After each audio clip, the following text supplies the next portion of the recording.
لا حول ولا قوة إلا بالله العلي العظيم. أعوذ بالله من الشيطان اللعين الرجيم. بسم الله الرحمن الرحيم. الحمد لله كما هو آله ومستحقه لك الحمد يا رب من ذا الذي أنعمت عليه وأوليته مثل ما أوليتني. ربنا لا تزغ قلوبنا بعد إذ هديتنا وهب لنا من لدنك رحمة إنك أنت الوهاب. بسم الله الرحمن الرحيم. رب اشرح لي صدري ويسر لي أمري واحلل عقدة من لساني يفقهوا قولي. والصلاة والسلام والتحية والإكرام على سيد أسلم ما في الوجود سر اللہ فی کل موجود ونقطۃ دائرۃ الوجود صاحب لواء الحمد والمقام المحمود مولا و مولا الثقلین جد الحسن والحسین بالقاسم محمد.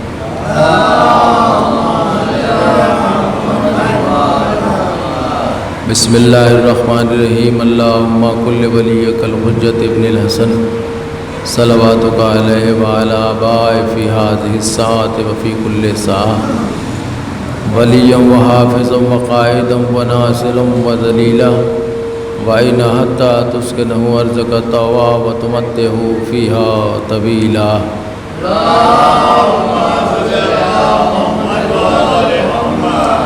والصلاة والسلام علی اہل بیت الطیبین الطاہرین المنتخبین المنتجبین ولعنۃ اللہ علی اعدائہم اجمعین. اللہم لعن قتلۃ الحسین واولادہ واصحابہ اجمعین. اللہم لعن قتلۃ الحسین واولادہ واصحابہ اجمعین. اللہم لعن قتلۃ الحسین واولادہ واصحابہ اجمعین. اما بعد فقد قال اللہ تعالی فی کتابہ الحکیم وہو اصدق الصادقین وقولہ الحق.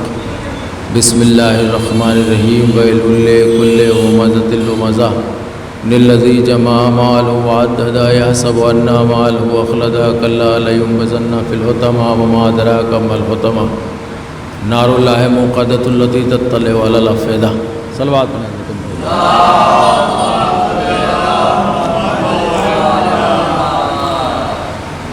آپ سے گزارش ہے کہ ایک مرتبہ سورہ حمد اور 3 مرتبہ سورہ توحید کی تلاوت فرما کر اور حدیث البیبی بنت رائے علی مرحوم اور سید محبوب حسین ابن بابر علی مرحوم کی روح کے ساتھ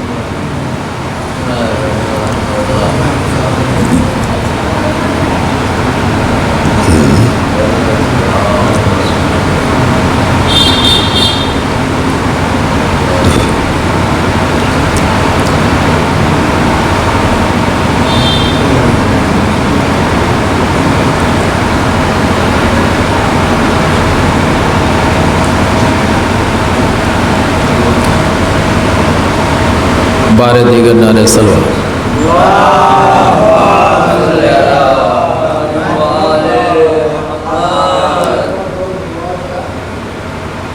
بالیدہ ہوں وہ اوج مجھے آج ملا. بالیدہ ہوں وہ اوج مجھے آج ملا. ذل علم صاحب معراج ملا. ذل علم صاحب معراج ملا. سر پہ حضرت کا علم اور یہ ممبر پر نشست. کیا چاہیے اب تخت ملا تاج ملا. صلوات پڑھیں محمد. صلوات پڑھیں محمد والے محمد.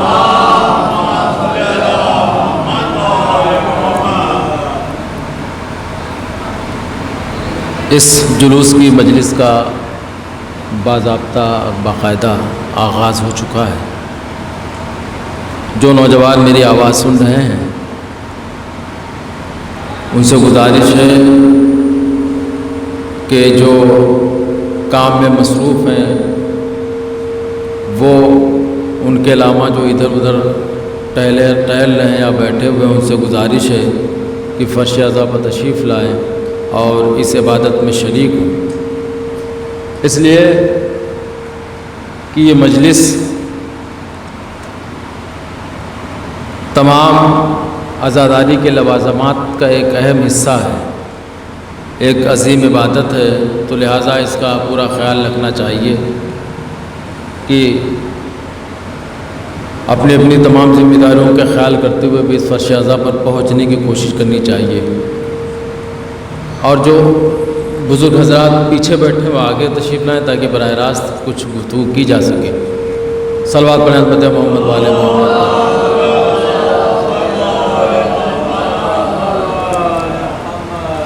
چچا آگے آ جائیں، آگے بہت جگہ آگے بیٹھے۔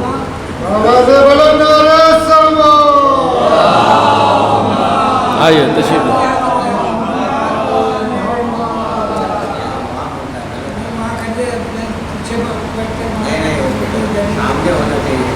نہیں ٹھیک ہے، چلیے ہم ادھر قبلہ بدل لیتے ہیں۔ ٹھیک ہے چلیے۔ کون؟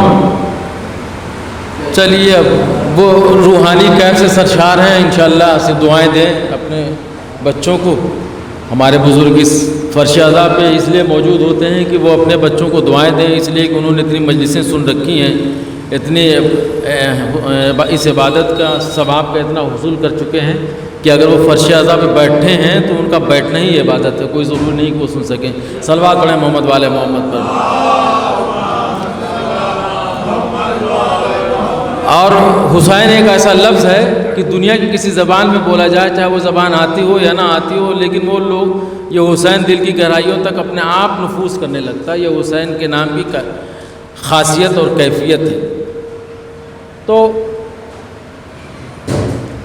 سب سے پہلے کہ جو اس جلوس سے جڑے ہوئے نوجوان تھے جو اس دنیا میں نہیں رہے، ہمارے درمیان موجود نہیں ہیں، ہم سب ان کے لیے دعا کریں اس فرش اعضاء کے حوالے سے اور جلوس مراسم اعضاء اور عزاداری کے حوالے سے کہ ان نوجوانوں کو اللہ ان کے درجات کو بلند کرے اور ان کی قبر کو رحمت و نور سے بھر دے۔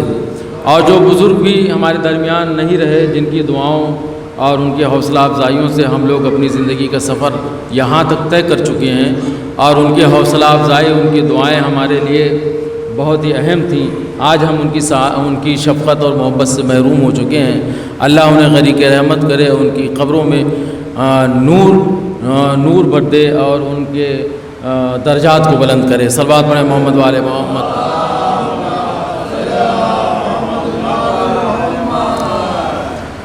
جیسا کہ میں یہ پہلے ہی عرض کر دیتا ہوں ابتدائے گفتگو میں کہ یہ میں مجلس نہیں پڑھتا بلکہ ایک تجزیہ کرتا ہوں، ایک محاسبہ ہوتا ہے، چونکہ یہ جلوس کی مجلسوں کا یہی عالم ہوتا ہے، اس میں کچھ مومنین ہوتے ہیں کچھ نہیں ہوتے ہیں، تو لہذا ہم ایک محاسبہ کرتے ہیں، اس کا ایک کنکلوژن نکالتے ہیں، ایک نتیجہ نکالتے ہیں، آخر جو ہم کر رہے ہیں تو اس میں ہم کہاں تک کامیاب ہیں، اس کا اثر، اس کا رسپانس ہمیں کیا مل رہا ہے۔ بڑے عجیب انداز سے میں گفتگو شروع کر رہا ہوں، انشاءاللہ اگر موقع ملا تو میں آج بھی گفتگو کروں گا۔ ظاہر سی بات ہے کہ ہم دنیا دار لوگ جب بھی کوئی کام کرتے ہیں،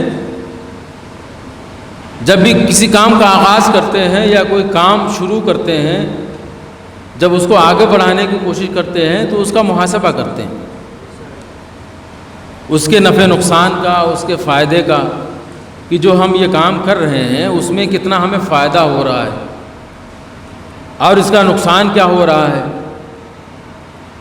اسی فائدے اور نقصان کے درمیان ہم اپنی کام کو آگے بڑھاتے ہیں، اس لیے کہ جب تک ہمارے اس کے فائدے اور نقصان پہ نظر نہیں ہوگی تب تک اس کام کو ہم اپنی منزل تک نہیں لے جا سکتے۔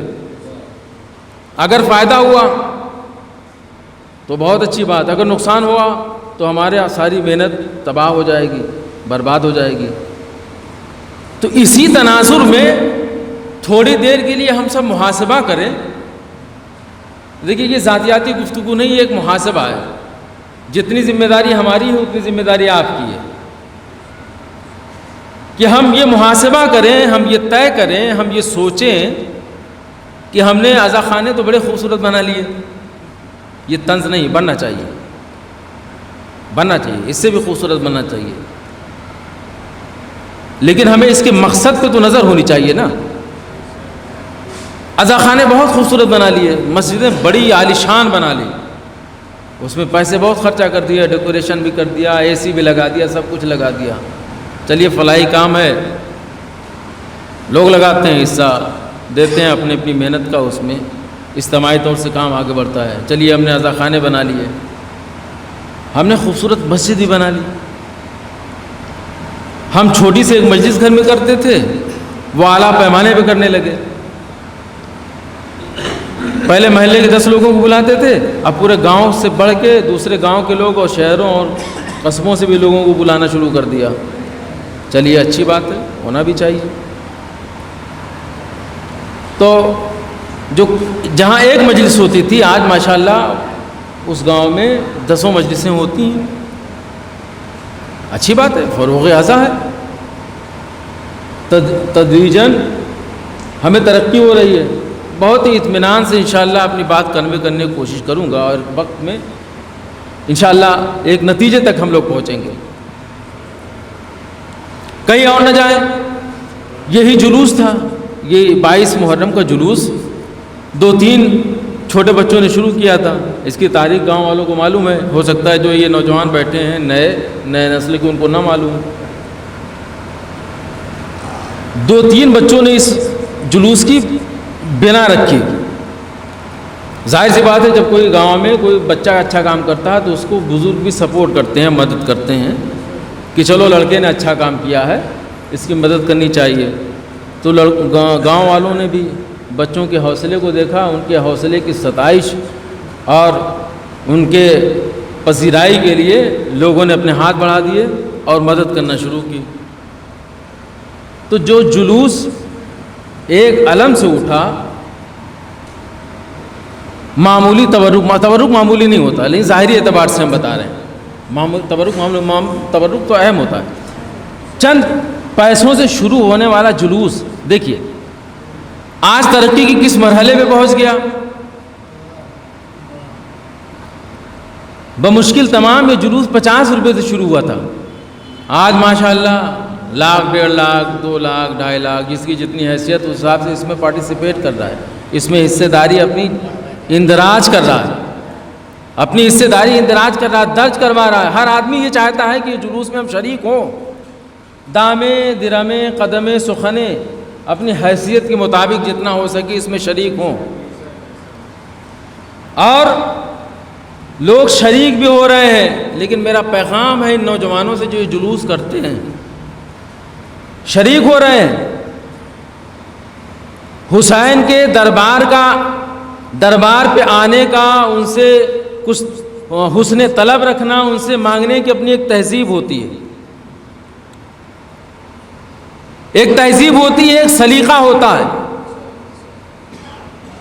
تو یہ حسین کا دربار ہے، یہ حسین کی مجلس ہے، یہ حسین کا جلوس ہے، کسی انفرادی شخص کا جلوس نہیں ہے، یہ حسین کا جلوس ہے. یاد رکھو، اس بات کو یاد رکھو کہ اگر حسین کے مقصد کو، اپنے سماجک اسٹینڈرڈ کو بڑھانے کے لیے، اپنی شہرت کو حاصل کرنے کے لیے اگر حسین کے مقصد کا استعمال کیا جائے گا تو حسین اس شخصیت کا نام ہے کہ جب حسین کے سامنے ملوکیت اپنے چہرے پر خلافت کی نقاب ڈال کر آئی تو حسین نے اس کے چہرے سے چادر کھینچ لی. تو آج کے یزید بھی سن لے کہ اگر حسین کے مقصد کو پیش نظر رکھ کر وہ اپنی شہرت کے حصول کے لیے قدم آگے بڑھائیں گے تو حسین اسے رسوا کر دیں گے. صلوات پڑھیں عظمت محمد و آل محمد پر.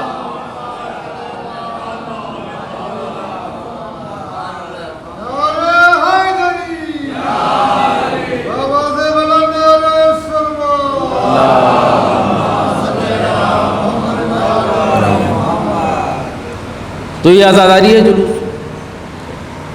یہ تو وہ گھرانہ ہے کہ جو آپ اگر خلوص سے جڑ جائیں گے تو آپ کو بھی عزت مل جائے گی. کسی کا احسان تھوڑی رکھتا ہے گھرانہ. آپ خلوص سے جڑ جائیے، اہل بیت کی کسی مشن میں آپ خلوص سے جڑ جائیے، قسم خدا کی جو عزت آپ کو ملے گی کائنات میں کوئی عزت نہیں دے سکتا. کائنات میں کوئی عزت نہیں دیتا. کسی کی تعریف کرنے سے عزت نہیں مل جاتی ہے، کسی کی تعریف سے کسی کو عزت نہیں ملتی ہے. حسین جس کو عزت دیتے ہیں وہ عزت مآب ہوتا ہے. حسین جسے درکنار کر دیں وہ رسوا اور ذلیل و خوار ہوتا ہے. صلوات پڑھیں عظمت محمد والے محمد پر. تو ہم اپنی مجلسوں کا محاسبہ کر رہے ہیں, ایک تجزیہ کر رہے ہیں کہ ہم کہاں تک پہنچے. تو مجلسیں ہو رہی ہیں, جلوس نکل رہا ہے, ہر عزادار ایک مجلس سے دوسری مجلس میں, تیسری مجلس میں دن بھر یا حسین یا حسین یا حسین کی آوازیں بلند ہیں. ہر گھر میں مجلس ہو رہی ہے, ہر محلے میں مجلس ہو رہی ہے, ہر عزا خانے میں مجلس ہو رہی ہے, عالم نکل رہا ہے, جلوس نکل رہا ہے, شب بیداری نکل رہا ہے. کیا آپ نے محاسبہ کیا کہ آپ کے اندر کوئی تبدیلی آئی؟ ہمارے اندر کچھ تبدیلی آئی؟ یا حسین کہنے کا اثر ہمارے اوپر کچھ ہوا؟ ہماری روح میں بالادگی پیدا ہوئی؟ ہمارے دل میں حسین کا نام سن کے حرارت پیدا ہوئی؟ انصاف سے بتائیے گا. میں اپنا محاسبہ کر رہا ہوں, کسی اور کا نہیں. تو ان سب کو ملا کر ہم اس نتیجے پر پہنچے ہیں.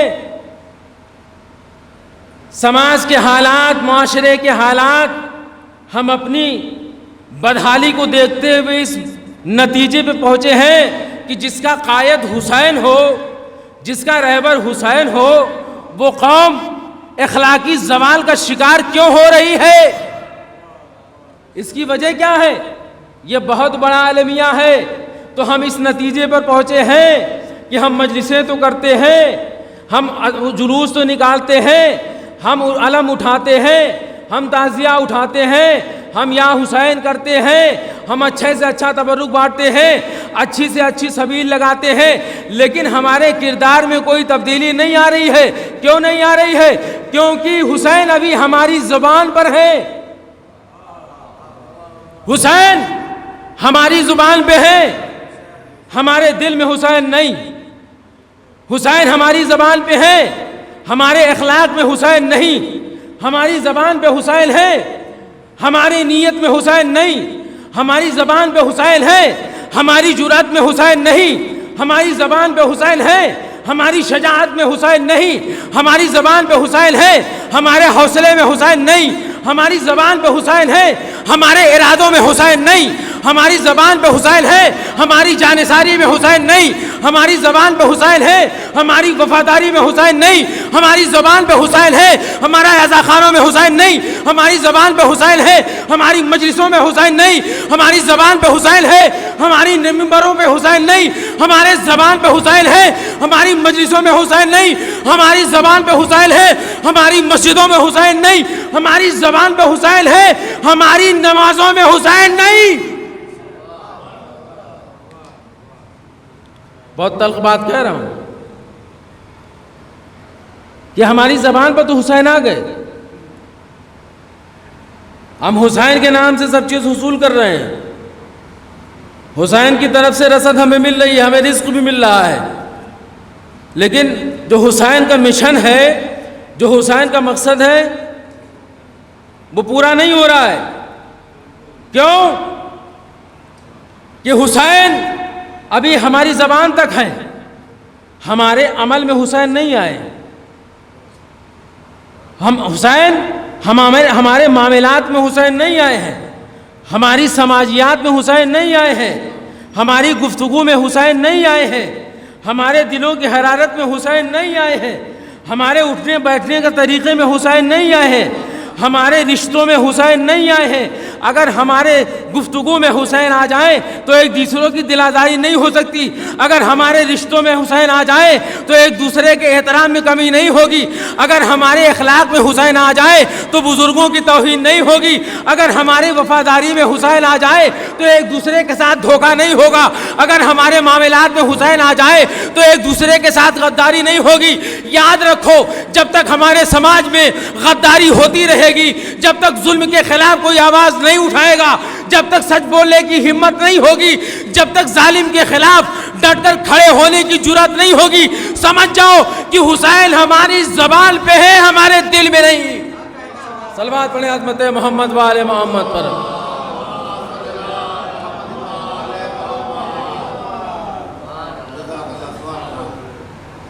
تو ہمارے دل میں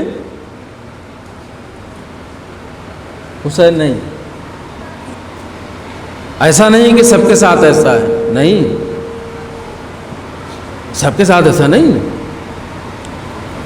معاف کیجیے کہ بھائی میں یہ ذاتیات کا کوئی معاملہ نہیں ہے، یہ ایک محاسبہ، ایک تجزیہ جو ہمارے سماج کا عالم ہے اس کے اوپر یہ تبصرہ ہے. اس میں سب شامل ہیں، ہر ایک فرد جو ذی شعور ہے، جو صاحب عقل ہے، جو فہم و فراست رکھنے والا شخص ہے، یہ سوال اس سے، یہ گفتگو اس کے درمیان ہو رہی ہے، یہ تقاضا اس سے کیا جا رہا ہے، کسی نااہل سے نہیں کیا جا سکتا. اس لیے کسی نااہل سے یہ تقاضا کرنا درست بھی نہیں ہے. جو صاحبان عقل ہیں ان سے یہ مواخذہ کیا جائے گا، اس لیے کہ اسلام کے جتنے معاملات ہیں، صلوات پڑھیں نبی محمد والے محمد پر،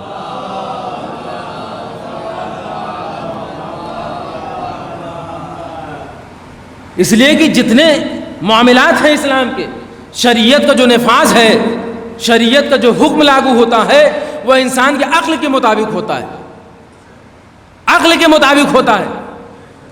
اسلام کے تمام قوانین عقل کے مطابق ہوتے ہیں.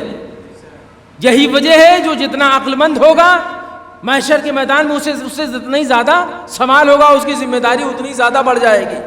آپ نے دیکھا ہوگا ہمارے معاشرے، ہمارے سماج میں کچھ مرفوع القلم لوگ بھی ہوتے ہیں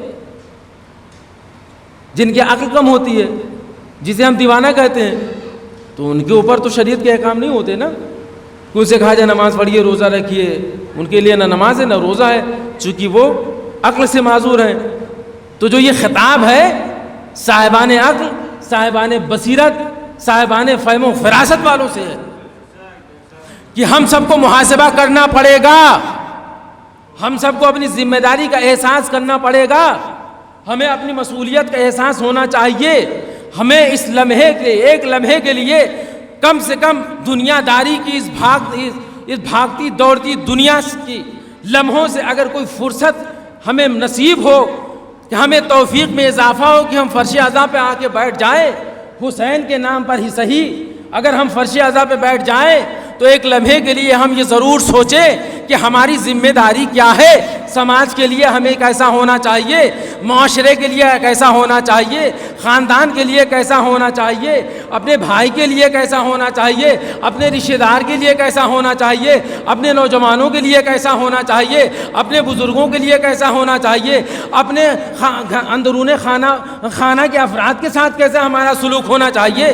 یہ ذمہ داری تو ہماری بنتی ہے نا. اگر اس ذمہ داری سے ہم نے منہ موڑ لیا، اس فرائض سے ہم پیچھے ہٹ گئے تو ہم نے اپنا مقصد پورا نہیں کیا، اس کے ذمہ دار ہم ہوں گے.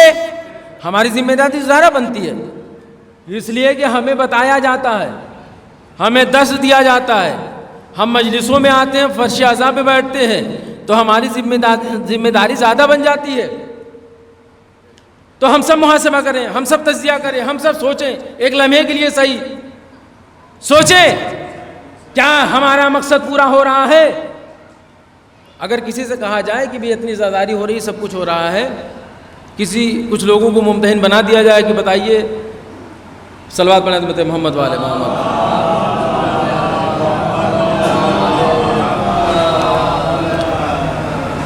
باواز بلند نعرے صلوات.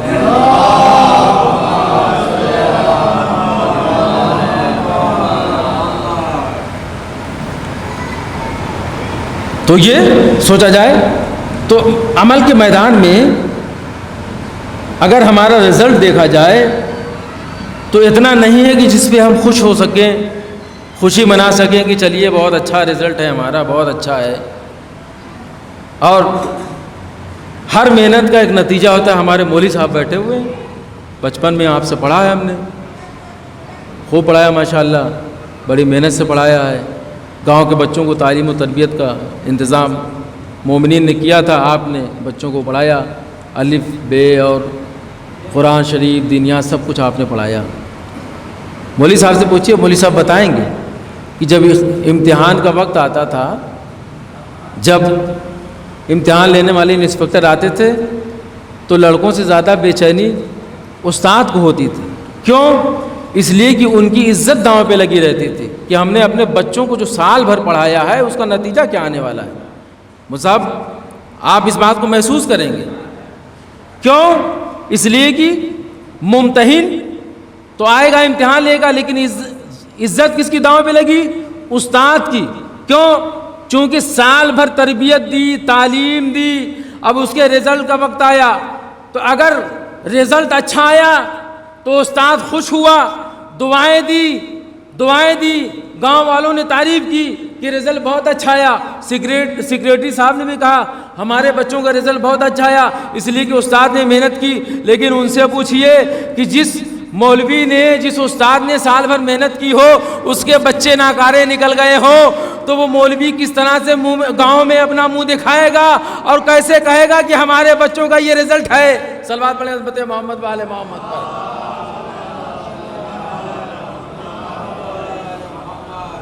تو بھائی ہمارا بھی تو کوئی امتحان ہوگا نا. سال بھر خوب ماتم کرتے ہیں، خوب امام حسین کے نام پہ کھانا کھاتے ہیں، ماشاءاللہ خوب کھاتے ہیں سب. کوئی ایسا گھر نہیں ہے کہ جس کو حسین نے کبھی بھوکا رکھا ہو، خوب کھاتے ہیں. لیکن یہ بات طے ہے، یہ سب کے لیے نہیں، یہ بات طے ہے کہ حسین ابھی ہماری زبان پہ ہیں، دل میں نہیں اترے. اگر حسین ہماری زبان کے منبر سے ہماری دل کی مسند پر بیٹھ جائے تو سمجھ لو کہ ہماری زندگی میں ایک انقلاب پیدا ہو جائے. اس لیے کہ جب حسین زبان کے منبر سے دل کی مسند میں متمکن ہوتا ہے، اور حسین کا عشق کسی انسان کے، حسین کا عشق، بہت ہی بلیغ جملہ کہنے جا رہا ہوں کہ حسین کا عشق جب کسی انسان کے شہرگ میں اچھلتے ہوئے لہو کی ذرات میں تحلیل ہو کر روح میں جذب ہو جاتا ہے، تو اس عصر نو کی کربلا میں، بہت بڑا جملہ، تو اس عصر نو کی کربلا میں لاکھوں یزیدیوں کے سامنے بھی حسن نصر اللہ کی صورت میں، کبھی خامنائی صاحب کی صورت میں، کبھی سیستانی صاحب کی صورت میں ظالم کے مقابل آ کر کھڑا ہو جاتا ہے. صلوات پڑھیں حضرت محمد وآل محمد پر.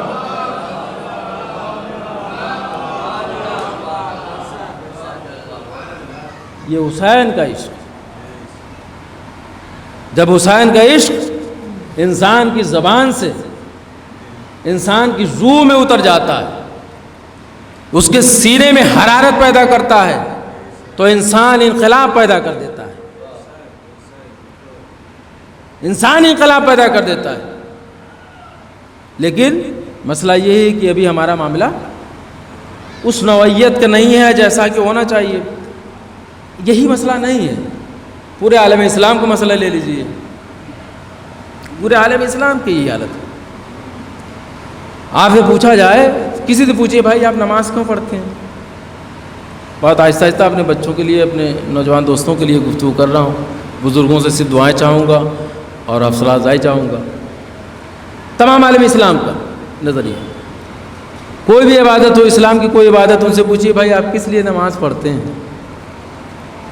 سب کا مطمع نظر، سب کا مقصد، سب کا موٹیو ایک، جنت. جنت. نماز کس لیے پڑھتے ہیں بھائی؟ جنت کے لیے، کہ اللہ ہمیں جنت دے دے، خوش ہو جائے گا، ہمیں جنت دے دے گا. ظاہر سی بات ہے، اللہ نے تو وعدہ کیا ہے جنت کا نا. جنت کی خوب تعریف بھی بیان کی گئی ہے. آپ پڑھیے سورہ واقعہ میں، سورہ رحمان میں دیکھیے جنت کی کتنی خوبصورتی بیان کی گئی، کیا کیا چیزیں ہوں گی، کیا کیا انواع و اقسام کی اس میں نعمتیں ہوں گی، کیسی کیسی نہریں ہوں گی، دودھ کی نہر، شہد کی نہر، اور تمام چیزیں اس میں جو آپ تصور نہیں کر سکتے وہ سب چیزیں ہوں گی. اللہ نے کہہ دیا آپ کو جنت ملے گی. اللہ نے کہا آپ کو جنت ملے گی. تو تمام مسلمان کیا لگا ہوا ہے؟ نماز پڑھنے میں. نماز کس لیے پڑھ رہے ہیں؟ جنت کے لیے. روزہ کس لیے رکھ رہے ہیں؟ جنت کے لیے. حج کس لیے کر رہے ہیں؟ جنت کے لیے. خیرات کس لیے کرتے ہیں؟ جنت کے لیے. اور یہاں تک کہ اس زمانے میں جہاد بھی کرتے ہیں کس لیے؟ جنت کے لیے. تو بھائی پورا ایک گروہ ہے دہشت گردوں کا کہ جو جنت کے حصول کے لیے خود کش بمبار بن جاتا ہے، خود کش حملہ آور بن جاتا ہے. اپنے بدن میں بم باندھا، اڑا لیا. کیوں؟ جنت حاصل کرنے کے لیے. چونکہ ان کو بتایا جاتا ہے کہ جنت اتنی خوبصورت چیز ہے کہ اللہ نے آپ کے لیے بنائی ہے، آپ جو ہے کافروں کو قتل کیجیے، مشرکوں کو قتل کیجیے، آپ جنت میں پہنچ جائیے گا۔ جنت کی لالچ میں اس نے بم باندھا، جا کے کود گیا کسی مسجد میں، کسی امام باڑے میں، اور کسی اجتماع میں اس میں معصوم بے گناہ سب مارے گئے جنت میں۔ تو ان کا عالم یہ ہے، ان کو ٹریننگ دی جاتی ہے کہ آپ کو 72 حوریں ملیں گی۔ یہ 72 حوروں والا کنسیپٹ سمجھ میں نہیں آیا۔ صلوات پڑھیں حضرت محمد والے محمد۔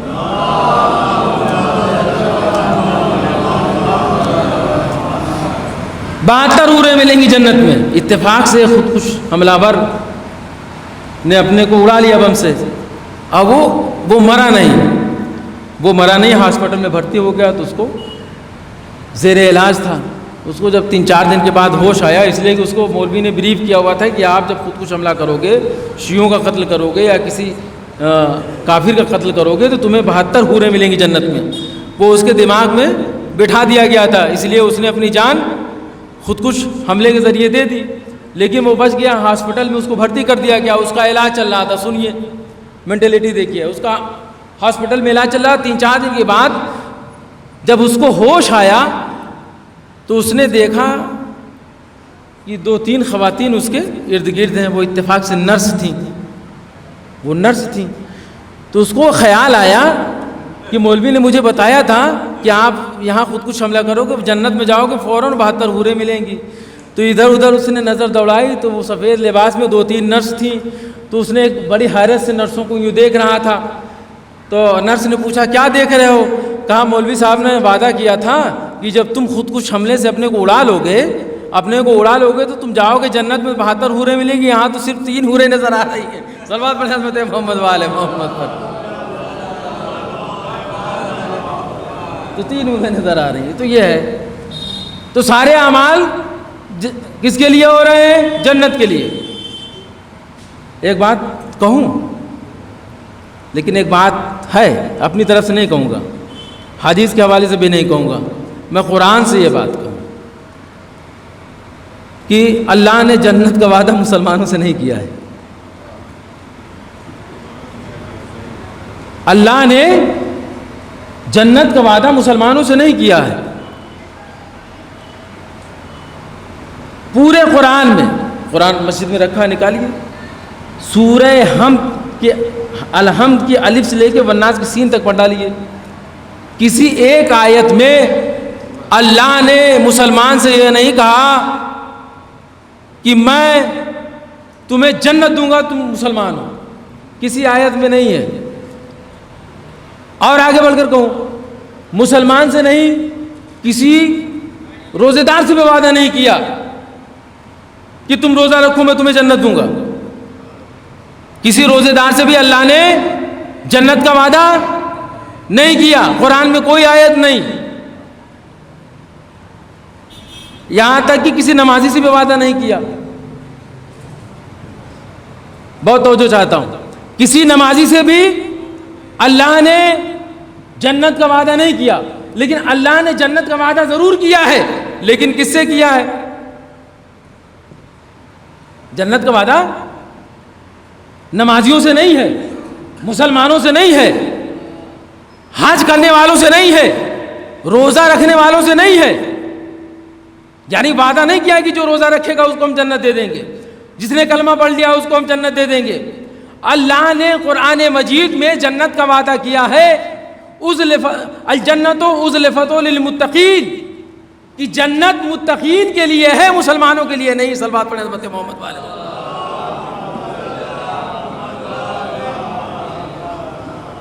تو اگر کوئی یہ سوچے کہ مسلمان ہو کر ہم جنت کے دعوے دار بن گئے تو نہیں، صرف نماز پڑھ کے جنت کے حقدار بن گئے تو نہیں، صرف روزہ رکھ کے جنت کے حقدار بن گئے تو نہیں، اس کے لیے متقی ہونا شرط ہے، اس کے لیے متقی ہونا شرط ہے۔ اور متقی کون ہوتا ہے؟ قرآن اٹھائیے، پہلے سورے میں پڑھ لیجیے، الف لام میم ذالک الکتاب لا ریب فیہ، اس میں اللہ نے متقی کون ہوتا ہے اس کی کوالٹی بیان کی ہے۔ صلوات پڑھیں حضرت محمد والے محمد پر۔